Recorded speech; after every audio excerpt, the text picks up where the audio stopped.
It's a PC. All right, so we're starting to get pretty close to Christmas time, or at least the Christmas shopping time. And so I thought I'd do a Christmas build. As you can see, I've got the green and the red and the white. Thought about getting a Santa hat and wearing that while I was doing the build, but those things get kind of itchy. So yeah, we'll just go with this, and maybe next year.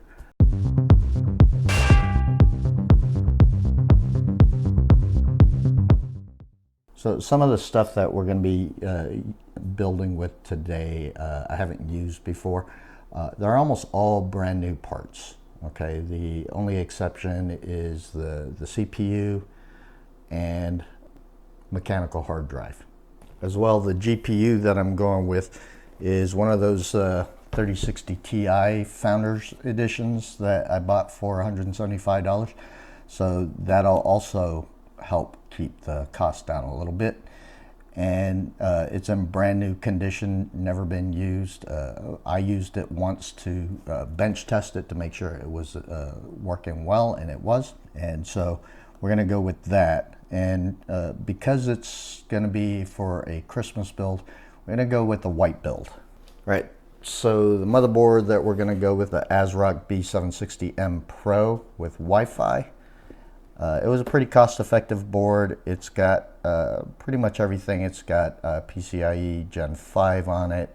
It's got a couple of USB Type-C 3.2 Gen 1s on there. 3 in the rear and 2 in the front for USB 3.2 Type A. It's got, it takes DDR5 type memory. It's got 4 slots on it. It's got a 2.5 gigabyte Ethernet port on it, and of course the Wi-Fi 6E and Bluetooth on it. So pretty decent board for the price. I think I got it for like I want to say 120 bucks, 130 bucks, something like that. For the RAM, we're going with the GeForce Delta, the 32 gig kit at 5600 megahertz. The white sticks with RGB on it. For the storage, we've got 2 drives. We've got a 1 terabyte Clev Gen 4 on it, and I got this because, well, it's got white on it, so you know, there's that. But also a Seagate Barracuda 1 terabyte HDD on it. Here's that 13400F CPU that we're going to use. A semi-modular power spec 750 watt. Now this system doesn't need 750 watt power supply. 600 watt would probably work just fine. For future upgrades, you kind of got to raise that bar a little bit. So we're going to go with the 750 watt power supply. And of course that's in white. And then we've got 240 AIO from Thermalright, the Frozen Prism 240. We might use some extensions. It depends on how good the cables look from the power supply. If they don't look good enough for the build. For the case, we're going to go with the Montech Air 100 ARGB, the white. Mostly because it's a pretty cost-effective case, and it comes with some ARGB fans. I believe it comes with 4, 3 in the front, 1 in the back. So yeah, and it's got a side panel, side glass panel that I believe it swings open, if I recall correctly. I haven't worked with this case in the past, so all right, so let's get started.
All right, looks like we're ready to power up.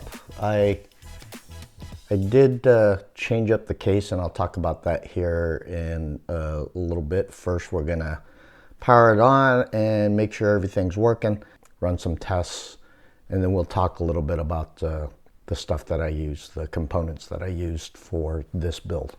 All right? Well, it would help if I had something plugged into it. All right, here we go. All right, all the fans look like they're going. Everything's lit up. So let's see if we get a post.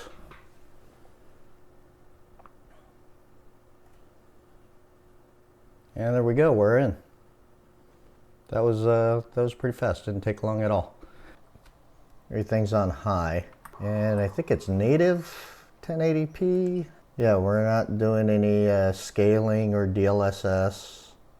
Ray tracing's off, and we're in 1080p, yeah. All right.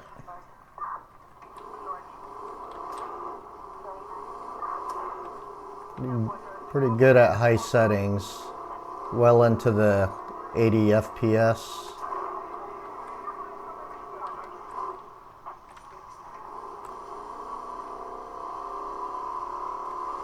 Got a lot of cops around.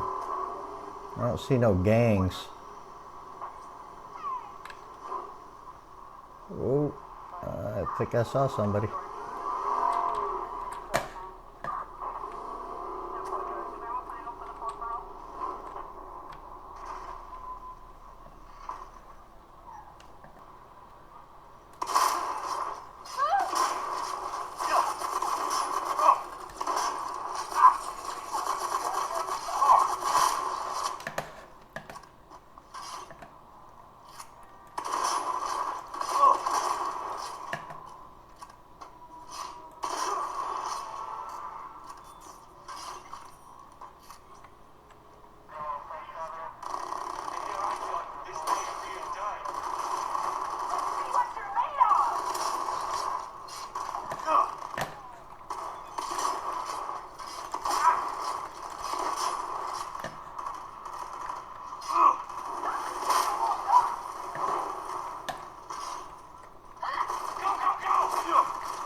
Didn't get higher than 63C on the RTX 3060 Ti.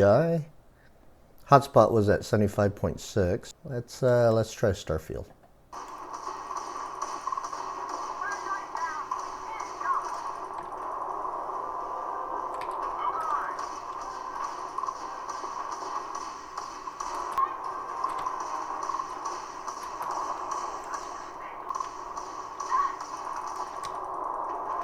Yeah, everything's on high.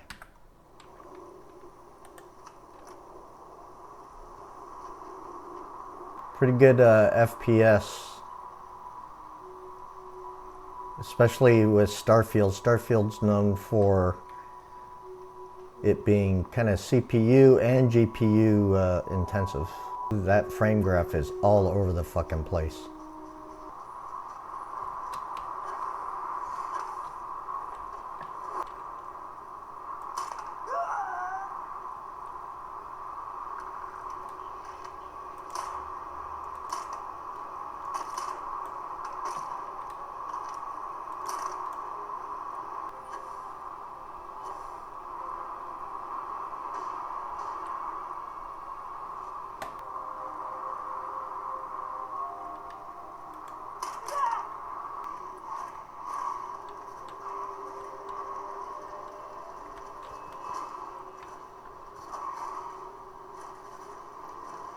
Let's go exploring.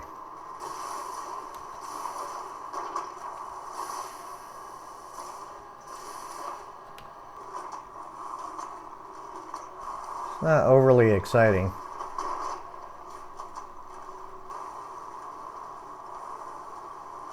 Alright, I think we played enough Starfield.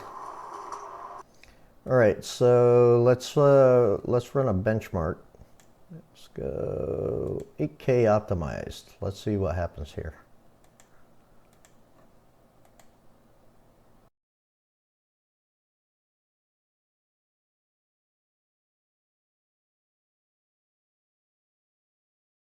All right, I think we've got enough on an idea. It's about 30 FPS on average at 8K optimized. Yeah, I think we're done here. All right, so this is the white build, right?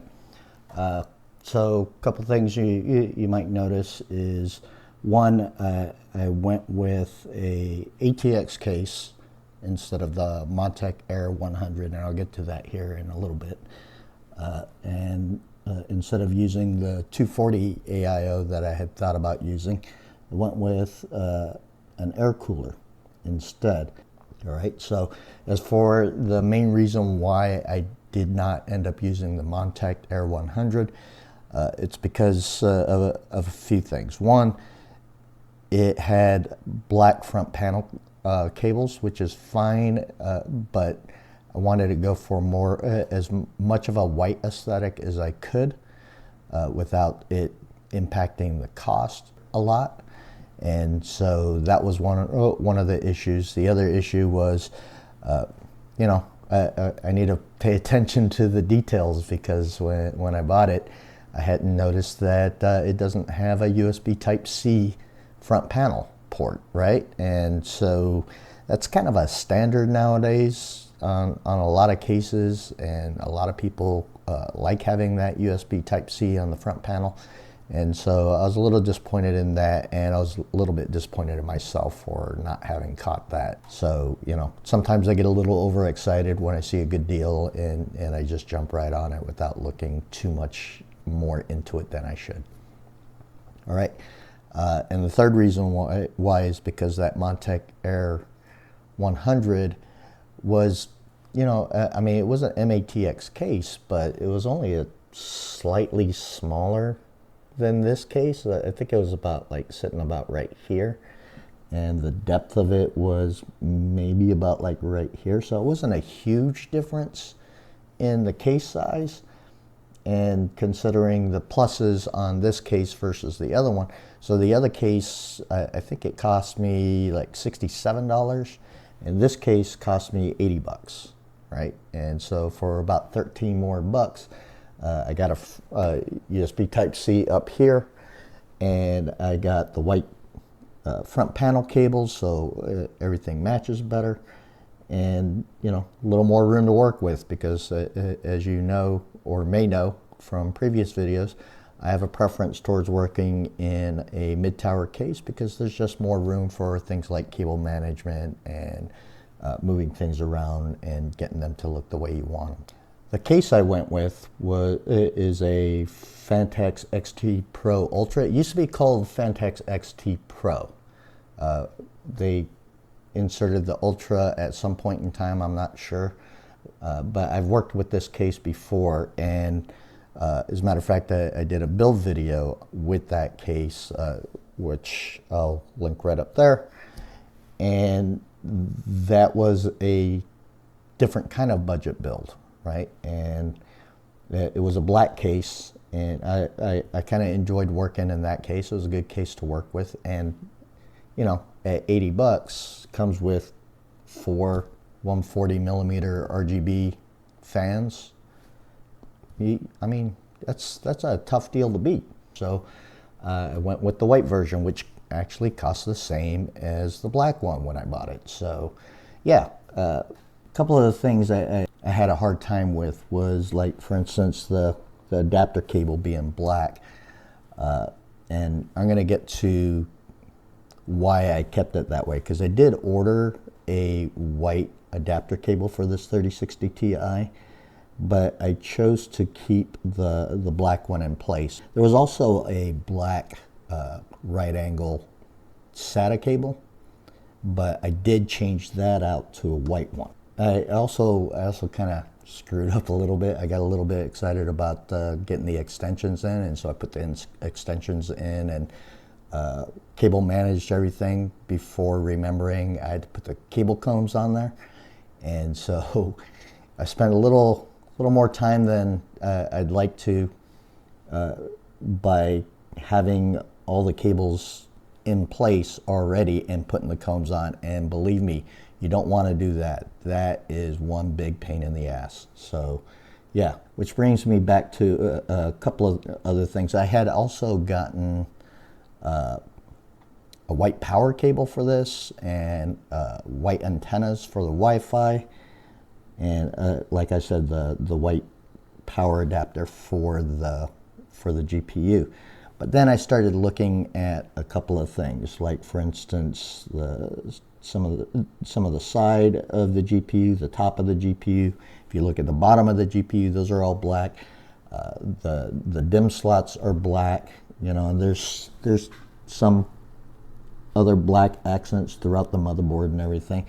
So if all those things were white, then yeah, I would have probably used those other accessories, but I chose not to because, you know, there's a little bit of black here and there, and I don't think that's a bad thing. It still has a good look and feel to it, and so that's why I ended up keeping that black power cable for the GPU. I also switched out the RAM. I had the GeForce RAM in there, and for some reason the RGB on that RAM was not it wasn't being seen in OpenRGB. It would come in, it would show up once in a while when I'd open up OpenRGB, and other times it wasn't showing up at all. And it was so inconsistent, and I think there's some kind of communication problem. Maybe there's a firmware thing that I need to look into for the GeForce RAM moving forward. But yeah, that was a problem.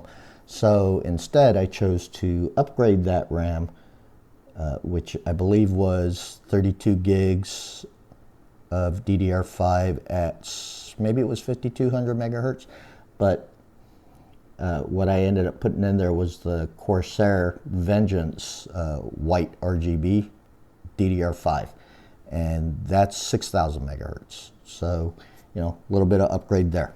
And one other thing I wanted to talk about was this ASRock motherboard. Although it looks good and it's a decent price at about 140 bucks before tax, a little frustrated with the way ASRock does its drivers and chipset drivers and driver packs, because there's like 20 some odd driver packs for this motherboard.